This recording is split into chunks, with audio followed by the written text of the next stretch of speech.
Hello students, आज हम पढ़ेंगे meiosis. Meiosis is a cell division take place in reproductive organs to form a gamete. Meiosis एक cell division का types है जो हमारे रिप्रोडक्टिव ऑर्गन्स में होता है to form a gamete. Gamete formation करने में हेल्प करता है, such as sperm and egg. Sperm जिसको हम मेल गैमेट बोलते हैं एंड एग जिसको हम फीमेल गैमेट बोलते हैं।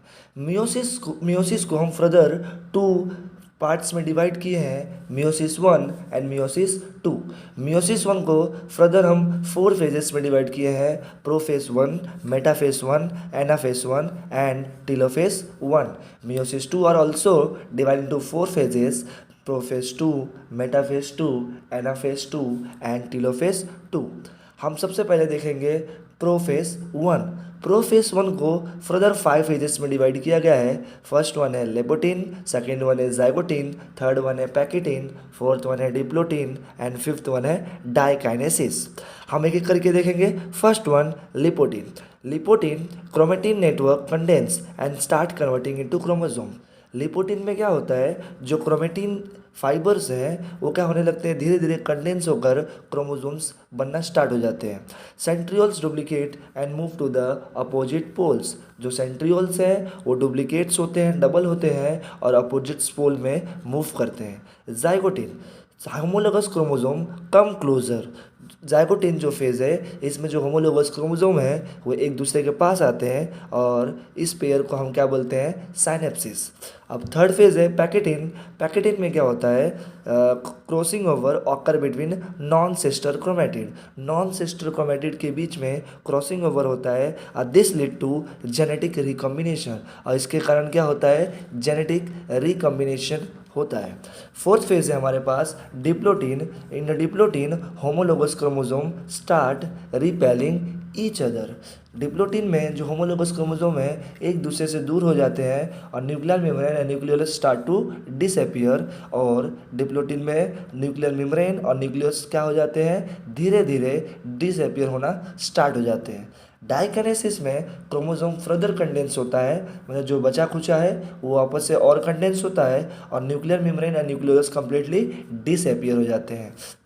अब हम देखेंगे हमारा प्रोफेज वन पूरा खत्म हो चुका है। अब हम देखेंगे metaphase one. In metaphase one homologous chromosome arrange in equilateral plane. Metaphase one में जो होमोलोगस क्रोमोसोम है वो इक्विलेटरल प्लेन में अरेंज हो जाते हैं।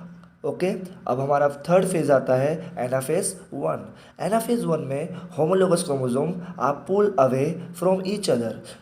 एनाफेज वन में जो होमोलोगस क्रोमोसोम है वो क्या होते हैं, अपोजिट पोल्स में पुल होते हैं, carried toward opposite pole by spindle fibre. अब किसके द्वारा होते हैं, स्पिंडल फाइबर। सेंट्रियोल से स्पिंडल फाइबर निकलता है और वो स्पिंडल फाइबर क्या करता है, क्रोमोसोम को अपोजिट पोल्स की तरफ पुल करता है। इन टेलोफेज वन हमारा जो फोर्थ फेज है इसको हम बोलेंगे telophase one. The nuclear membrane and nucleolus reappear. Telophase one में जो न्यूक्लियर मेम्ब्रेन और न्यूक्लियोलस है वो रीअपियर हो जाते हैं और स्पिंडल फाइबर डिसअपियर, मतलब जो स्पिंडल फाइबर है धीरे धीरे डिसअपियर होने लगता है। Thus two daughter nuclei are form. इसी कारण से दो डॉटर न्यूक्लियाई फॉर्म होते हैं। अब हमारा लास्ट आता है साइटोकाइनेसिस वन। अब मियोसिस वन का ये लास्ट है cytokinesis one. In cytokinesis one there are division of cytoplasm. Cytokinesis one में क्या होता है, साइटोप्लाज्म का डिवीजन होता है and two haploid cells are form. इसके कारण दो हैप्लॉइड सेल्स का फॉर्मेशन होता है। अब हम देखेंगे meiosis to.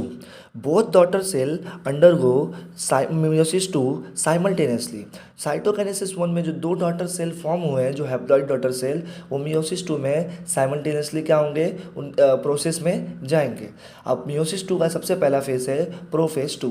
Chromosome and chromatid become decondense. Prophase two में जो क्रोमोसोम और क्रोमेटिड है वो आपस क्या हो जाते हैं, डिसकंडेंस हो जाते हैं और nucleolus and nuclear membrane disappear. Nucleolus और जो न्यूक्लियस मेम्ब्रेन है वो धीरे धीरे डिसअपियर हो जाते हैं। इनमें अब सेकंड फेज देखेंगे मियोसिस टू का, मेटाफेज टू। मेटाफेज टू में spindle formation take place. Spindle formation होता है जो सेंट्रियोल करता है। Uh chromosome align in equatorial plane, और क्रोमोसोम एक इक्वेटोरियल प्लेन में क्या हो जाते हैं, अलाइन हो जाते हैं। Spindle fibre attach to kinetochore of chromosome, spindle fibre किस पे अटैक करता है, क्रोमोसोम के किनेटोकोर पे। और हमारा थर्ड फेज आता है एनाफेज 2। इन एनाफेज 2 सेंट्रोमियर्स डिवाइड, एनाफेज 2 में सेंट्रोमियर्स डिवाइड हो जाते हैं और स्प्लिट हो जाते हैं। Uh movement of chromosome to opposite pole, और जो सेंट्रोमियर से डिवाइड हुए जो क्रोमोसोम हैं वो क्या होते हैं, अपोजिट पोल में मूव करते हैं। अब हमारा फोर्थ फेज आता है telophase 2।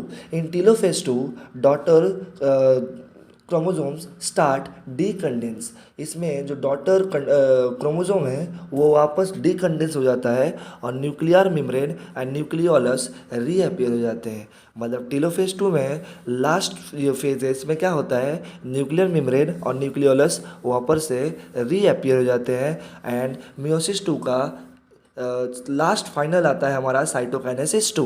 In cytokinesis 2 there cytoplasm divide और then we get a last result formation of 4 haploid daughter cell, और इससे हमें एक लास्ट रिजल्ट मिलता है जिसमें हमें 4 हैप्लॉइड डॉटर सेल देखने को मिलते हैं।